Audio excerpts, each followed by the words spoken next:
Shingeki no Kyojin tiene una de las primicias más interesantes que he visto, por cómo está planteado todo desde su comienzo. El anime en sí la mayoría de las veces suele ser una industria bastante limitada, ya que lo que más se presenta es el shonen, que vendrían siendo peleas por aquí y peleas por allá, que por sí no es malo, de hecho es lo que más atrae y más agrada. Por lo menos en mi caso disfruté mucho de animes como Naruto y Dragon Ball, pero la mayoría suele seguir este hilo con diferentes personajes y algunos detalles que caracterizan una obra, pero en líneas generales con la misma esencia que presenta un shonen de peleas. Y por esa razón, uno de los factores que hizo que me agradara la primicia de Shingeki no Kyojin fue su originalidad para presentar algo diferente. También vi que la primera emisión del anime fue en el 2013, pero el primer capítulo del manga fue en septiembre del 2009. Así que aprecio mucho la personalidad del autor para crear una historia de este tipo, y no simplemente seguir la corriente, ya que las obras de moda para este entonces como Bleach, One Piece y Naruto estaban teniendo mucho éxito. Entonces, ¿qué es lo que me hizo simpatizar tanto con la historia? Bueno, desde un principio tenemos al elenco de personajes, que son unos niños que están muy frustrados y limitados porque viven encerrados en unas murallas, lo que no les permite empatizar con el mundo exterior.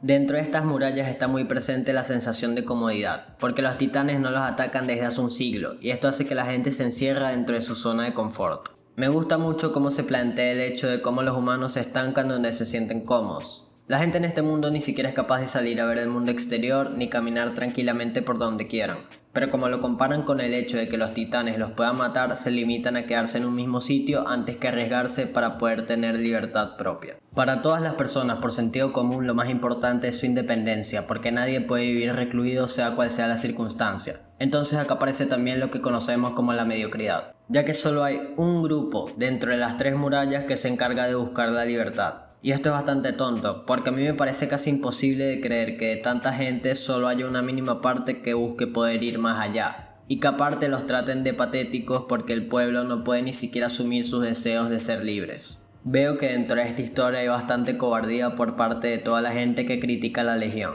Es difícil de creer que las únicas personas que tratan de hacer un mínimo de esfuerzo para que la humanidad salga adelante sean vistos como unos loquitos con ideales imposibles. A mí la Legión como concepto me parece una muy buena idea, porque presenta un grupo que va tras un objetivo concreto y harán todo lo posible para poder lograrlo. También el hecho de cómo está planteada la situación para la humanidad me parece interesante, porque o te unes a la Legión e intentas pelear por ser libre a pesar de que te puedas morir antes de la cuenta, o vives como un pueblerino y esperas tu muerte común o te mata un titán, lo primero que pase. Otra de las cosas que me agradó fue el contexto y el ambiente de la historia y que todo sea tan viejo, ya que si la historia hubiese estado hecha con unas bases más modernas no hubiese tenido sentido, porque los humanos sí tuvieran cierto material para pelear y hasta podrían tener ventaja, pero al ser todo tan viejo se le obliga a la gente a pelear con lo que tiene, y esto tarde o temprano va a generar una evolución adentro de la humanidad para poder combatir a los titanes. Me gustó cómo se presentan los protagonistas y todos sus deseos, porque tienen mucha ambición de poder ser libres en algún momento de sus vidas.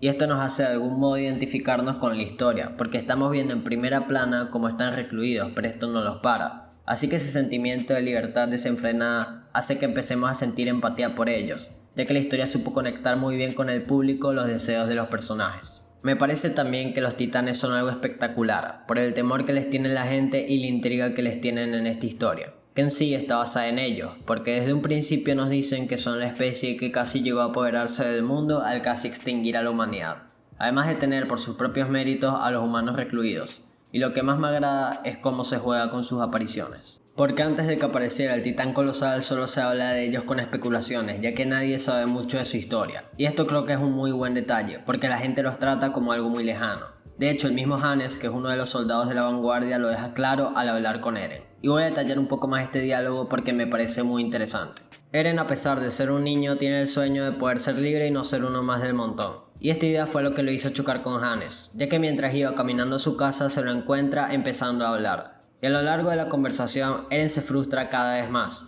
porque su idea no es compatible con la de Hannes, ya que él piensa que los titanes no atacarán en un buen tiempo, así que se pueden relajar tomando alcohol y comiendo, a pesar de ser entre comillas los protectores de las murallas. Y esto a Eren lo hizo explotar de la ira, porque no entiende cómo las personas que protegen a la humanidad se toman a los titanes con tanta ligereza. El hecho en sí de que en cualquier momento algo pueda pasar y los titanes puedan invadir las murallas es algo aterrador. Pero como la gente no se lo toma en serio y se limitan a quedarse bien en donde están, hace que Eren tenga unas palabras de mucho valor. ya que dice la verdad absoluta, la cual es que si ellos como humanos solo se limitan a comer, dormir y esperar que un día les llegue la muerte sin ninguna ambición de conocer el mundo exterior, solo son ganado. Me parece muy interesante cómo el autor refleja la historia a través de niños, porque muchas veces las generaciones mayores inculcan algo que es como un modelo que todos debemos seguir tomando en cuenta, es decir, la seguridad antes de tomar un riesgo, y que esos niños tengan el coraje de querer salir adelante más que los propios adultos, hacer que cuando tienes un ideal firme en la cabeza el resto no importa.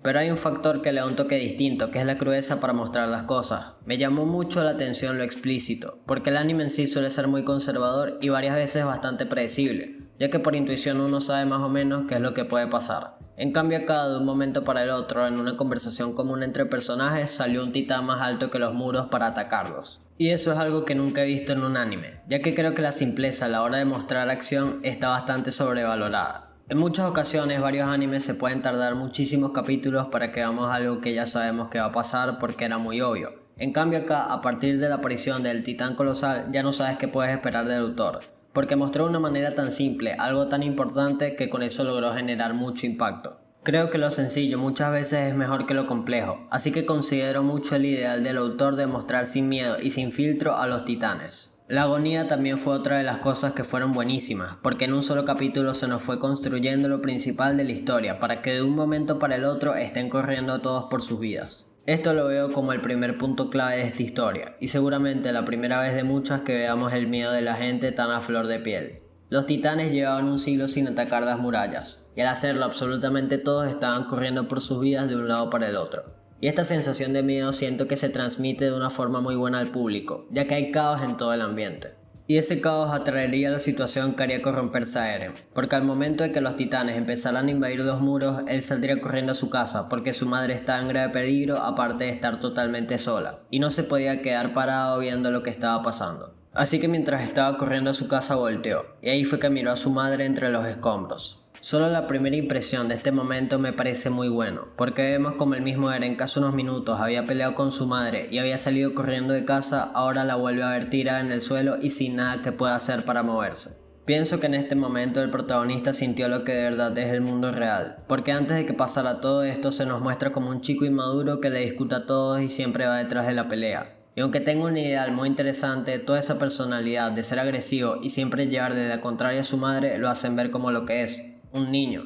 Pero el hecho de tener este golpe de realidad lo hace cambiar de perspectiva a una más consciente, y eso que no termina ahí. Entre él y Mikasa al ver todo esto entrarían en desesperación e intentarían sacar a su madre con todas sus fuerzas pero sin lograr nada porque eran muy débiles. Para que a todo esto llegue Hannes, dándose cuenta que para la familia esta situación podía ser crítica, ya que un titán se acercaba lentamente, así que afirma gritando de una forma que se veía segura que los salvará a todos. Esta situación suya de querer mostrar algo que solo se va a quedar en un intento era algo que de cierto modo se sabía más o menos que iba a pasar. Es imposible que un tipo que se limite solo a tomar cerveza, comer y dormir tenga esa mentalidad de un momento para el otro y que sea un experto en matar titanes. A pesar de que muchas veces el anime nos ha dado muchas sorpresas con la apariencia, con este personaje en específico el autor nos quería reflejar otra cosa. Ya que al momento de pararse de frente al titán lo único que haría sería darse media vuelta y salir corriendo, porque eso es lo que nos quería mostrar, esa sensación de terror y de que todo está perdido. Y también veo que el autor en este punto y con este personaje nos dice indirectamente: miren, así como es él son todos los que están defendiendo en este momento la muralla, así que la única opción para el pueblo es correr y tener suerte para lograr sobrevivir. Y después de todo esto sucedería el punto de quiebre más importante de Eren, ya que al Hannes darse cuenta que no podría ganar de ninguna forma, toma a Mikasa y a Eren para poder escapar de la zona, aunque esto significa abandonar a la madre de ellos, viendo a nosotros como el titán que no pudo enfrentar por miedo se acerca cada vez más. Me gusta mucho la previa de toda esta situación, porque vemos todo en cámara lenta y con los planos algo movidos, y con Eren encima de la espalda de la persona que tuvo que haber intentado salvar a su madre alejándose cada vez más, y dándose cuenta de que no podrá hacer nada más que ver cómo matan a su mamá. Terminando de concretarse todo esto, ya que un titán se come a su madre que ni siquiera podía moverse. Y acá veo también parte de la crudeza de la que hablé antes, porque de un momento para el otro la mamá del protagonista ya no era parte de la historia, y lo que hace unos minutos era una familia ya no lo será más por culpa de los titanes. Otra escena de mucho peso seguido de esto fue cuando la mayoría de la población que no había muerto sale de las murallas y se empieza a montar en los barcos que los llevarían a un lugar más tranquilo. Adentro de este barco está la agonía de todos por intentar sobrevivir. pero a mí me llama mucho la atención la mirada de Eren, que con solo prestarle un poco de atención se notaba distinta. Porque él se pone a reflexionar y a entender que a lo largo de su corta vida solo ha sido un tonto que le ha llevado a la contraria a su madre y que por mucho que quiera jamás en su vida podrá volver a tener una familia, prometiéndose al mismo alrededor de todo ese ambiente de caos que él será la persona que se encargará de los titanes. También mientras veíamos todo esto hubo un detalle que dice mucho del anime, ya que al momento de partir el barco con los refugiados que se podían tener a bordo, mucha de la gente que se quedó por fuera empezó a lanzarse a ver si podían colgarse y sobrevivir. Esta clase de situaciones breves en Shingeki me parece que son de mucho valor, porque muestran la desesperación humana en su máxima expresión. Otra de las cosas que notamos fue la evolución que tuvo el protagonista en un solo capítulo que me pareció maravillosa a pesar del poco tiempo de haberlo empezado a ver. Porque vemos como el niño que era solo un agresivo que jugaba a defender a sus compañeros ahora tiene algo más por lo que pelear, ya que no solo tiene la ambición de poder ser libre, sino que también va a tener siempre en mente exterminar a los titanes por ser los asesinos de su madre. Después se nos dice que los protagonistas terminarían entrando a la Legión de Reconocimiento, que es lo que quería hacer Eren desde un principio, porque no soportaba más vivir como un ganado, y de ahí en adelante lucharán en contra de los titanes para conseguir sus metas. Pero entonces, ¿cuál fue el motivo de que me gustara tanto la primicia de Shingeki no Kyojin? Y creo que es muy fácil de responder. Lo que hizo que me terminara agradando tanto este anime fue su originalidad, y su destreza para jugar con esa originalidad, porque yo nunca había visto algo parecido a esto, y si lo llego a ver es porque está influenciado por esta obra.